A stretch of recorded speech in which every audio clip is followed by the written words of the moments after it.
예, 이번 시간은 품질관리법부터 한번 보겠습니다. 1장 총칙이죠. 첫 번째 목적이 나와요. 근데 이 목적을 보면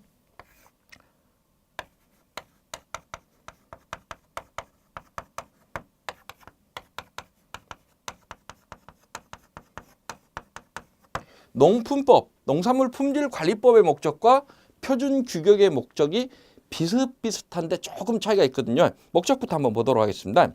이 농수산물의 적절한 품질 관리를 통하여 농수산물의 안전성 확보, 상품성 향상.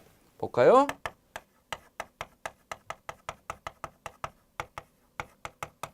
이게 법의 목적 첫 번째입니다. 두 번째는요, 상품성 향상.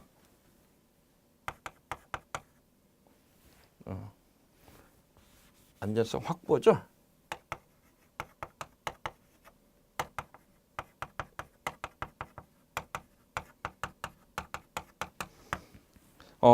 향상하며 공정하고 투명한 거래를 유도함으로써 그래서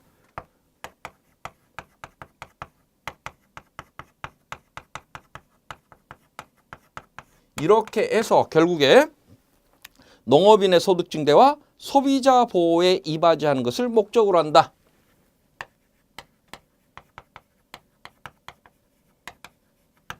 그리고 농업인의 소득 증대.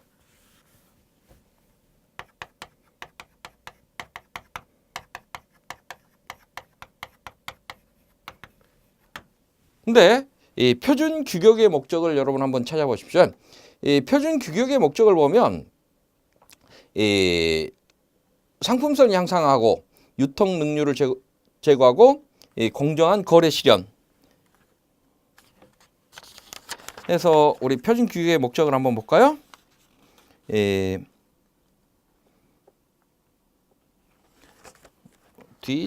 아주 뒤쪽에 가보시면은 지금 3과목입니다. 농산물 표준 규격이라는 3과목에 첫 장에 보면 1. 목적에서 이 고시는 농수산물의 품질관리법 5조 및 같은 법 시행규칙 5조에서 7조까지 규정에 의하여 포장 규격 및 등급 규격에 관하여 규정함으로써 농산물의 상품성 향상. 두 번째, 유통효율 제고.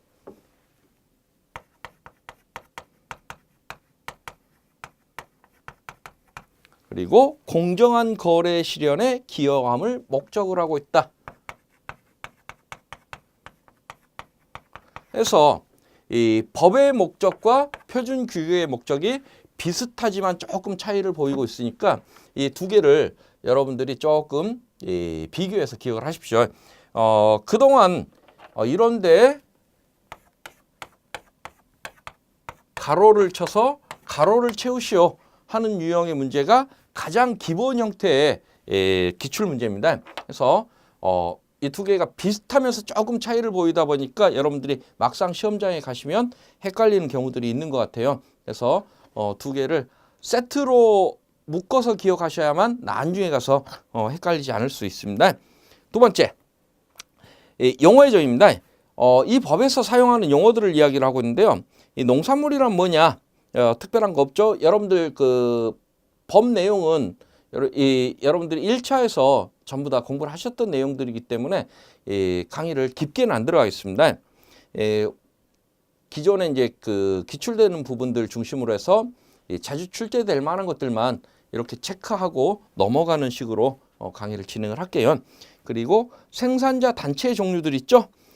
생산자 단체, 농업의 생산력 증진, 권익보호, 자주적 조직으로 대통령령으로 정한 것을 우리가 생산자 단체라고 얘기를 하고 있고요. 보면 이 조합과 중앙입니다. 그래서 농협 중앙의 조합, 그리고 임협, 임산물 해당이죠. 그래서 산림조합 중앙에, 그리고 그 해당 조합, 그리고 여변초, 수협 이런 것들이 전부 다 생산자 단체로 규정이 돼 있고요. 그 외에 니을번 한번 보죠. 농산물을 공동으로 생산하거나 농수산물을 생산하여 공동으로 판매, 가공 또는 수출하기 위하여 농업인 5인 이상이 모여 결성한 법인격이 있는 전문 생산자 조직으로서 농림부 장관이 정하는 요건을 갖춘 단체. 여기까지. 그리고 다음 페이지 넘어가 보시면 농림부에서 정하는 단체입니다. 그래서 영농조합법인, 영어조합법인, 그리고 농업회사법인, 어업회사법인, 여기까지가 우리가 기존의 생산자 단체로 인정해준다 해서 생산자 단체까지도 기억을 좀 해두시고요. 다음 페이지 넘어가 보시면은 물류표준화에 대한 얘기가 나오죠. 물류표준화.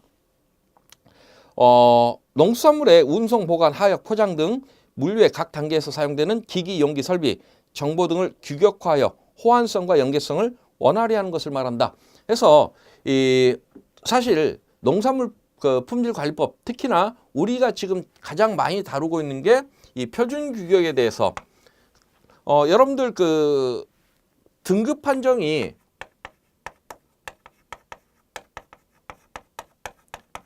농산물 품질관리사의 첫 번째 업무로 규정되어 있습니다.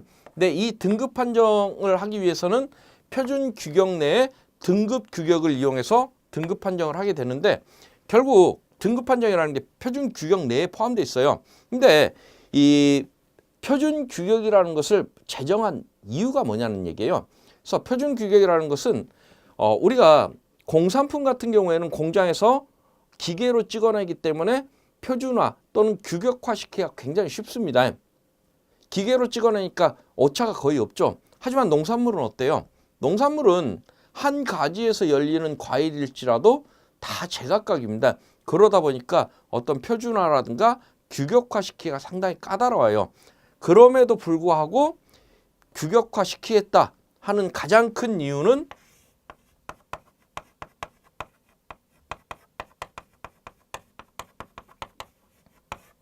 물류표준화입니다.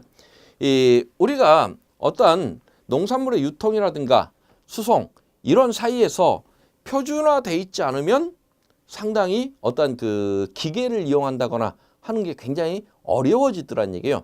만약에 예를 들어서 이 농산물 포장하는 포장 박스가 다 사이즈가 제각각이라면 어떤 지게차를 이용해서 상차, 하차 이런 게 굉장히 곤란해지겠죠. 그래서 그것들을 전부 다 맞춰버리겠다 하는 개념이 물류표준화의 개념이고요. 우리 교재에 있는 지금 물류표준화에 대한 정의 용어 요게 꽤 여러 번 출제가 됐습니다. 그래서 보시면 운송, 보관, 하역, 포장 여기에 가로가 쳐진 적도 있고요. 기기, 용기, 설비 그리고 정보 여기에 가로가 쳐진 적도 있고 호환성, 연계성에 가로가 쳐진 적도 있습니다. 그래서 가로를 채우시오 하는 문제가 곧잘 출제가 되는데 상당히 출제 빈도가 높은 지문이더라 하는 거 기억하시면 되겠고요. 그리고 우수관리라든가 이력 추적, 지리적 표시, 동음이어 지리적 표시, 지리적 표시권, 유전자 변형 농산물은 뒤쪽에 강론에서 보도록 하겠습니다. 영어는 보지 않겠습니다. 그리고 마지막으로 10번에 유해물질의 종류들도 기억을 하십시오. 농약, 중금속, 항생물질, 잔류성 유기오염물질, 병원성 미생물, 곰팡이 독소, 방사성 물질, 유독성 물질 등 식품에 잔류하거나 오염되어 사람의 건강에 해를 끼칠 수 있는 물질로 총리령으로 정하는 것을 말한다. 그래서 유해물질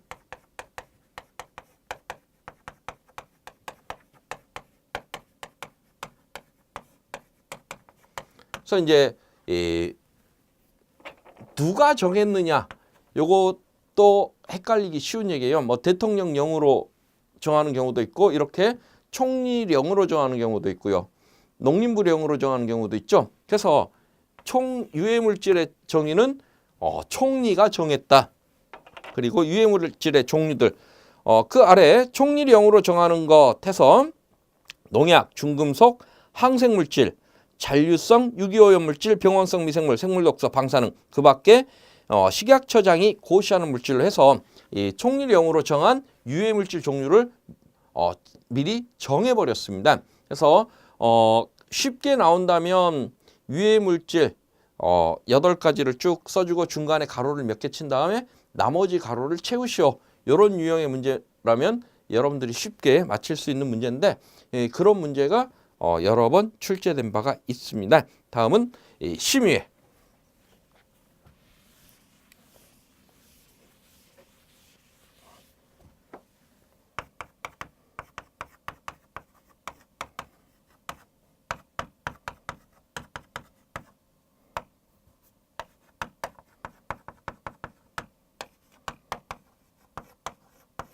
이런 정도 기억을 하시면 되겠어요. 먼저 설치, 농수산물 및 수산가공품의 품질관리 등에 관한 사항을 심의하기 위하여 농림식품부 장관 또는 해수부 장관 소속으로 농수산물 품질관리 심의회를 둔다 해서 소속은 농림부 장관 소속으로 되어 있습니다. 그리고 두 번째, 구성이죠. 구성은 다음 페이지 넘겨서요. 심의회는 위원장 및 부위원장 각 1명을 포함한 60명 이내의 위원으로 구성한다.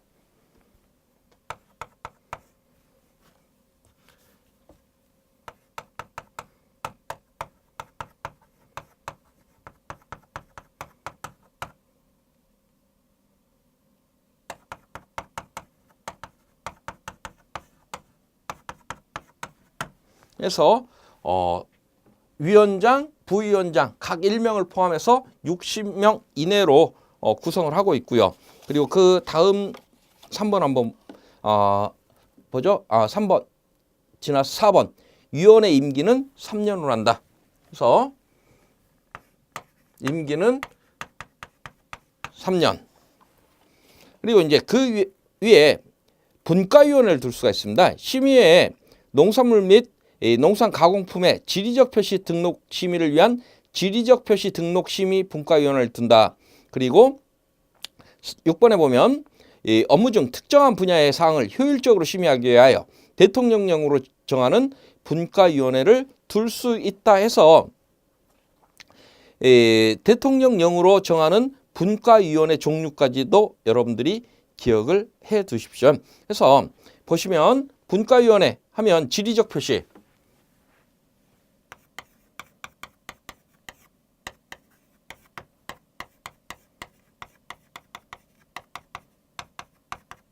지리적 표시 분과위원회가 먼저 하나 있고요.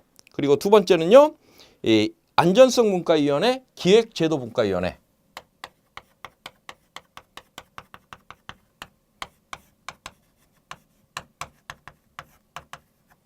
그래서 지금 심의회 산하에 분과위를 두는데 지리적 표시, 안전성, 기획제도 이 세 가지 분과위원회를 각각 두고 있습니다. 그리고 분과위원회의 구성을 보면 이 분과위원회 구성은요 10인 이상 20명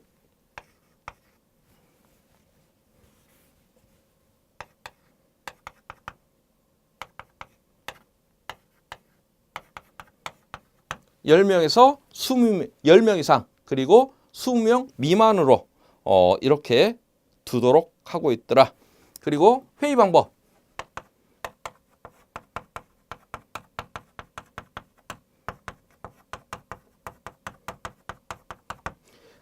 과반 출석에 과반 찬성이면 통과하는 것으로 역시 분과위원회도 동일합니다. 이런 정도 보시면 될 것 같고요. 우리 교재에 심의의 직무 한번 보도록 하겠습니다. 심의에는 다음 사항을 심의한다 해서 이제 그 쭉 보기로 주고 다음 중 심의의 직무가 아닌 걸 모두 골라라. 심의의 직무를 모두 골라라. 이제 모두 고르라는 이런 문제도 가능합니다. 그래서 1번 표준 규격 및 물류 표준화에 관한 사항. 두 번째 우수관리, 수산물 품질 인증 및 이력 추적에 관한 사항. 지리적 표시에 관한 사항. 유전자 변형 농수산물의 표시에 관한 사항. 농수산물의 안전성 조사 및 그 결과에 대한 조치에 관한 사항. 농수산물 및 수산가공품의 검사에 관한 사항.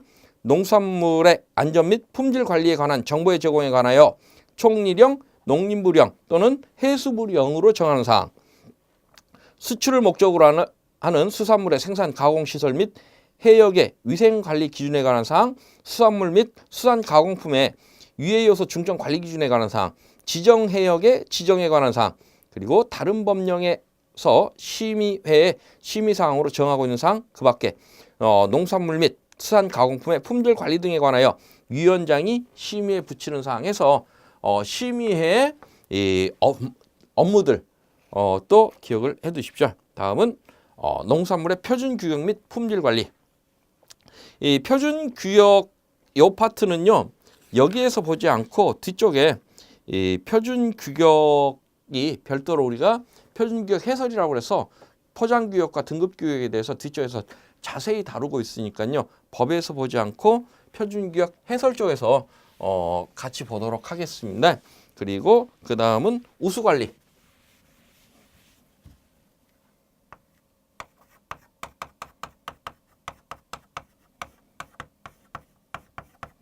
우리가 흔히 GAP라고 부르는 것을 의미합니다.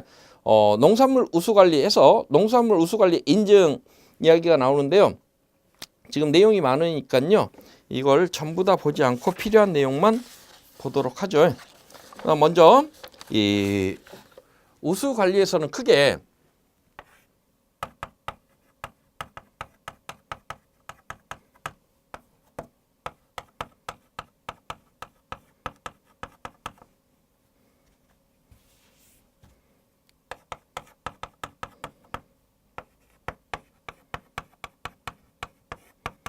이렇게 구분하십시오.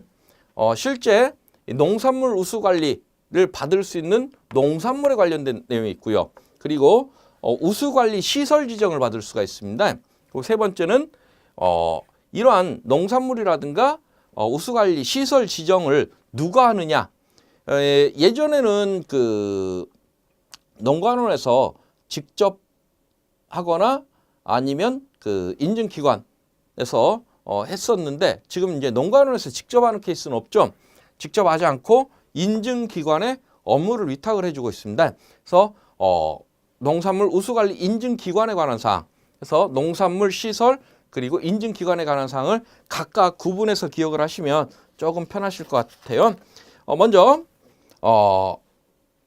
농산물 우수관리를 받기 위한 제출 서류.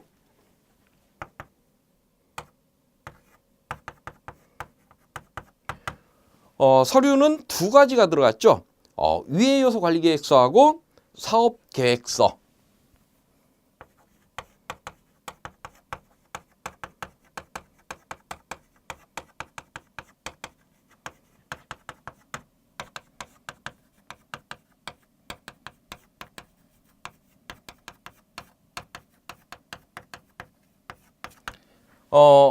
위해요소 관리계획서라는 것은 결국 이 GAP라는 개념이 농산물 우수관리라는 개념이 이 개념을 먼저 여러분들이 이해를 하시고 나면 이게 쉽게 이해가 되실 거예요.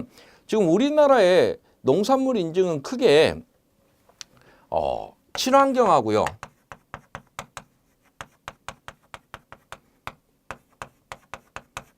GAP로 나눠져 있습니다. 그래서 친환경은 농산물 품질관리사가 다루지는 않습니다. 친환경 인증이라고 얘기를 하면 여러분들이 알고 계신 이 무농약 농산물 또는 유기농산물 요것들은 친환경으로 이야기를 하고요. 그리고 지금 여기서 나오는 우수관리는 GAP로 얘기를 합니다. 근데 친환경 농산물에 대한 이 인증은 생산 중심의 인증입니다. 그래서 다른 말로 뭐 유기농산물 하면 화학 농약이라든가 화학 비료를 사용하지 않고 유기농자재를 이용해서 이 농산물을 생산했다 하는 것을 인증해 주는 게 우리가 친환경 유기농산물이라고 얘기를 하고요. 무농약 농산물은 화학 농약을 사용하지 않고 농사를 지어서 농산물을 생산했다. 이것을 인정해 주는 것을 우리가 무농약 농산물 이렇게 표현합니다. 그래서 생산 중심의 인증이지만은 GAP는 생산 중심의 인증이 아니고요. 생산에서 소비까지. 그럼 요 사이가 생산에서 소비 요 사이가 뭐예요? 유통이라는 개념이 들어가죠. 그래서 생산과 유통, 그래서 유통 중심의 이 인증이다 이렇게 생각을 하시면 편하실 거예요. 그래서 결국 이 소비자가 안전한 농산물, 안전한 먹거리를 소비자한테 제공하기 위해서는 요 사이에서 유통기간 중에도 이 관리가 제대로 되고 있느냐 이걸 확인해서 인증하겠다라는 얘기입니다. 그러면 요 사이에서 생산해서 소비자한테 가는 이 사이에서 유해요소 관리계획서 어떠한 위험 요소가 있는지 확인해보고 그것을 어떻게 관리할 것이냐 하는 것들을 요 사이에서 검사를 합니다. 그리고 제대로 관리가 되고 있을 때 인증기관에서 인증이 나가도록 되어 있습니다. 그래서 농가 입장에서 지금 그 인증은 농산물의 GAP 인증은 개인과 단체가 모두 받을 수 있습니다. 그래서 개별 농가도 인증을 받을 수 있고 어떤 그 장목반이라든가 영농조합법인 해서 단체의 개념으로도 모두 다 인증을 받을 수가 있는데 개인이 됐든 단체가 됐든 내가 농산물을 어떻게 관리하겠다. 생산은 어떻게 하고 선별은 어떻게 하고 그리고 뭐 선별 과정 속에서 선별 과정 사이에서 어떤 유해 물질이 혼입되지 않도록 어떻게 관리하겠다 하는 것들을 미리 계획서를 세우고요. 요게 이제 첫 번째 서류가 되겠죠. 두 번째 사업계획서는 개인인 경우에는 사업계획서가 안 들어갑니다. 그래서 단체인 경우에는 사업계획서까지 이렇게 내도록 되고 있어요. 그리고 두 번째 대상. 그러면 어떤 농산물이 GAP 인증을 받을 수 있느냐 하는 얘기죠. 그래서 농산물은 식용으로 재배되는 모든 농산물입니다.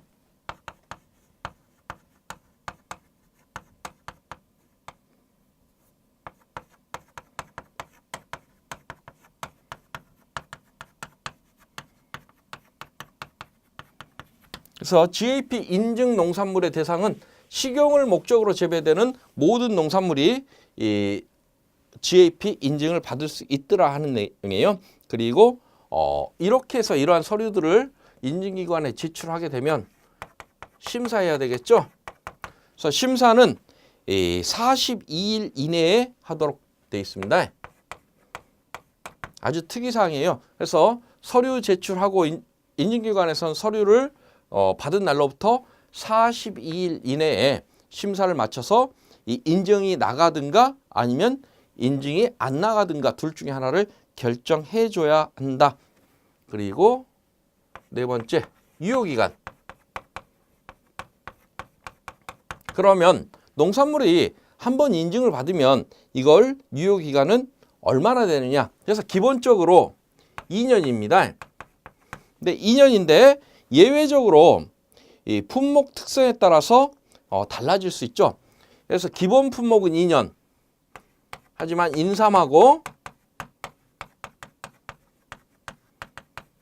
약용식물은 3년으로 하고 있어요. 그래서 인삼, 약용식물은 유효기간이 3년, 그 외 나머지 농산물은 2년으로 하고 있는데 단 예외를 두고 있죠. 예외는 품목 특성에 따라서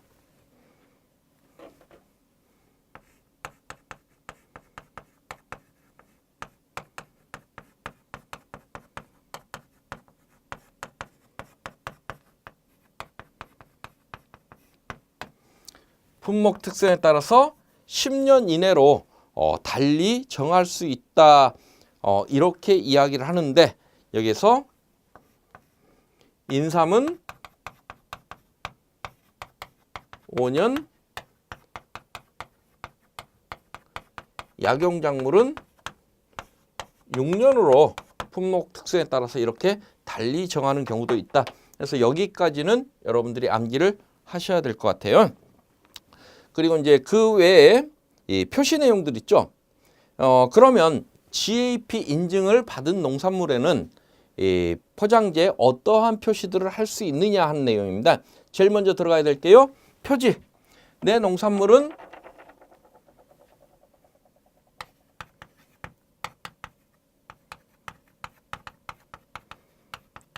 GAP 인증을 받은 농산물이다 하는 표지가 들어가야 되겠죠. 그래서 GAP 인증 마크가 들어갑니다. 그리고 산지, 그리고 품목 또는 품종이 들어가고요. 그리고 중량, 무게나 개수, 이것도 표시해 줘야 되겠죠. 그리고 등급, 우리 등급 규격에 맞춰서 등급을 매겨봤더니 특이다, 상이다, 보통이다 하는 것도 이렇게 들어갑니다. 그리고 생산자, 그리고 특이사항 중에 하나가 우수관리 시설명이 들어갑니다.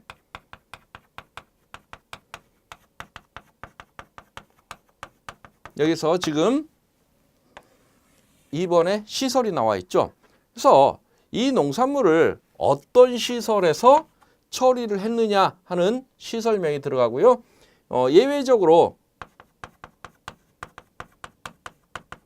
생산 연도가 들어가는 경우가 있는데 이것은 쌀에만 해당됩니다. 그래서 이렇게 해서 GAP 농산물에 대한 내용을 봤고요. 두 번째는 우수관리 시설입니다.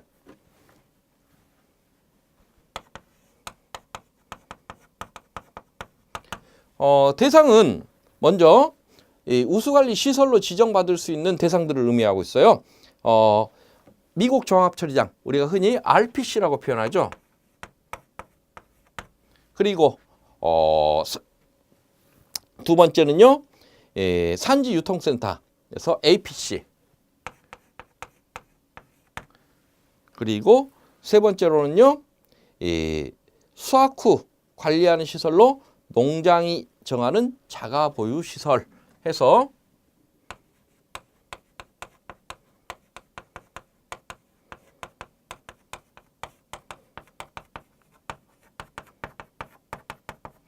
시설로 지정받을 수 있는 종류를 세 가지로 묶었습니다. 그래서 이제 요것도 몇 년 전에 지금 내용이 바뀐 내용인데요. 원래는 예전에는 RPC나 APC만 시설로 지정이 받을 수가 있었어요. 그리고 자가보유 시설은 사실은 이 대상에서 빠져 있었는데 이게 추가로 지금 들어온 케이스입니다.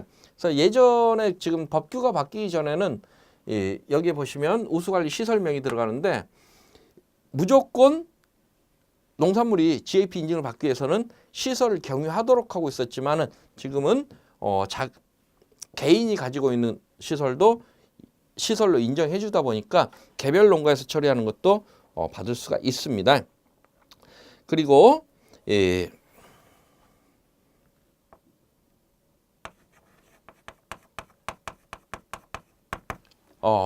여기 똑같이 심사입니다. 그러면 인증기관에서 심사를 하게 되는데 우수관리 시설 역시 마찬가지로 42일 내에 하도록 하고 있고요. 그리고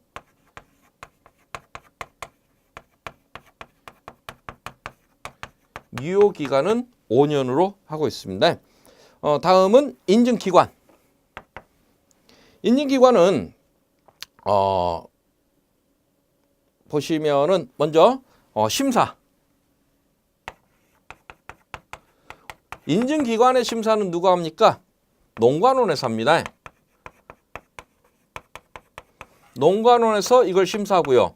그리고 농산물, GAP 농산물이라든가 GAP 시설에 대해서는 인증기관이 요것들을 심사를 해요. 그래서 심사하는 기관들이 서로 달라요. 그래서 농관원에서는 인증기관만 관리를 하겠다. 그러면 나머지 농산물이라든가 시설은 인증기관에서 니들은 요것만 해라. 그리고 그거 하는 인증기관만 농관원에서 관리하면 되겠죠. 그래서 이렇게 체계화 시켜 돼 있습니다. 심사는 농관원에서 서류를 제출한 날로부터 3개월 이내에 하도록 되고 있어요. 그래서 농산물이라든가 시설은 42일로 정했었죠. 그런데 인증기간은 3개월로 정해져 있더라. 그리고 유효기간은 역시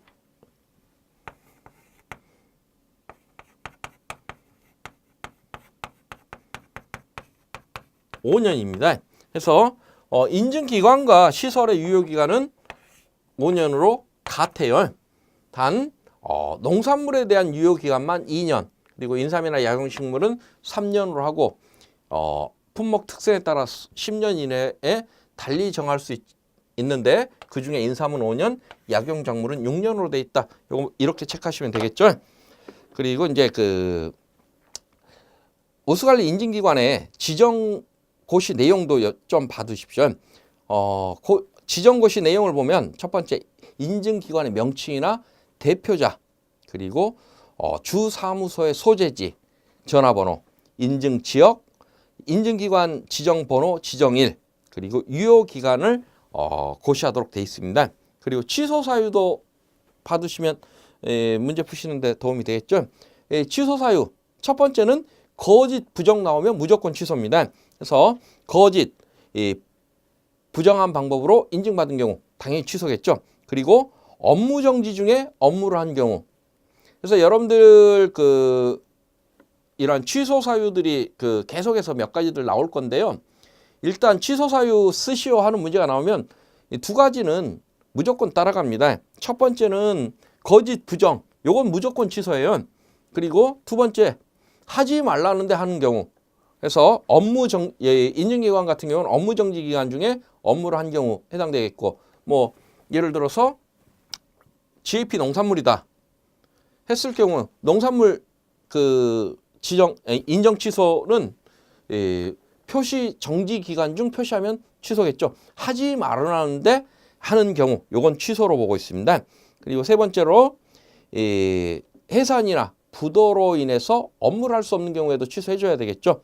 그리고 또 지정 기준을 갖추지 못했거나 또는 벌금 이상의 형이 확정된 경우 또는 변경 신고 없이 업무를 한 경우 또는 준수 사항을 위반한 경우 기준 적용 잘못 등 업무가 잘못된 경우, 그리고 1년 이상 실적이 없는 경우에도 취소가 됩니다.